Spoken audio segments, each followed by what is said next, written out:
le ministère de l'Intérieur et la Sénat nous ont saisis au fin de nous rendre disponibles pour une tournée que ces deux structures projettent. Au niveau du ministère de l'Intérieur, ils ont été vraiment coopérants parce que nous leur avons indiqué qu'actuellement, dans la période, notre siège national, qui est à Godomé des Koumbé, était en chantier. Je crois que tous ceux qui sont dans la zone, beaucoup de Béninois savent que nous sommes en chantier pour construire, pour doter le parti d'un plus grand siège avec beaucoup plus d'ambition. Et donc nous leur avons marqué notre indisponibilité, mais ils ont compris et ils ont demandé des documents que nous avons fournis. Régulièrement, ils nous ont même remerciés pour cette démarche. Mais pour la Sénat, nous avons reçu une lettre qui nous invite, qui nous informe d'une tournée et qui nous invite à une séance de travail, je crois, l'avant-veille de la date retenue.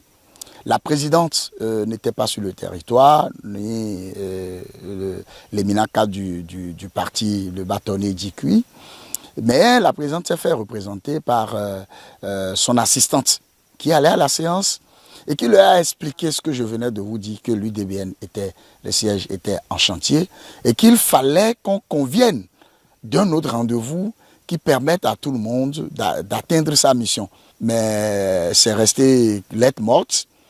Et nous ne savons pas à ce jour si la Sénat a fait sa mission. Puisque de toute façon, nous, notre siège, si vous y allez dans cette période-là, il n'y a que des vigiles. Parce que c'est en chantier, les bâtiments sont en train d'être démolis et tout. Il n'y a pas quelqu'un là en ce moment. C'est un siège indisponible provisoirement. Et je crois que cela n'est pas si difficile à comprendre. Vous savez qu'actuellement, la Sénat organise des journées portes ouvertes. Que le président de la Sénat lui-même s'adresse aux journalistes et leur dise qu'il y a une mission de contrôle et que le rapport est en train d'être finalisé, le rapport va être transmis au ministère de l'Intérieur pour des décisions à prendre, c'est ça qui nous choque. Parce que dans la démarche normale, lorsque vous êtes dans un processus qui implique beaucoup de parties prenantes, vous n'êtes pas les seuls. Lorsque vous éditez un rapport comme ça, vous partagez ce rapport avec les parties prenantes afin qu'ils fassent des observations. On communique sur un rapport officieux. Ce n'est pas normal. Et donc nous exigeons, nous demandons à voir le contenu de ça pour savoir si réellement notre lettre que nous avons envoyée, les arguments que nous avons fait valoir sont dans le rapport. Parce qu'on ne sait pas ce qui est écrit. Puisqu'on dit que le ministère va prendre des décisions. Et même quand on parle de décisions, la charte des partis politiques, l'article 30, sur lequel on se base pour dire c'est fonctionnel et tout. Mais l'article 30 dit comme sanction que tous les partis qui n'ont pas le siège, qui n'ont pas ces trucs et ces différents éléments, mais qu'on leur arrache le financement public. Mais l'UDBN n'a pas de financement public.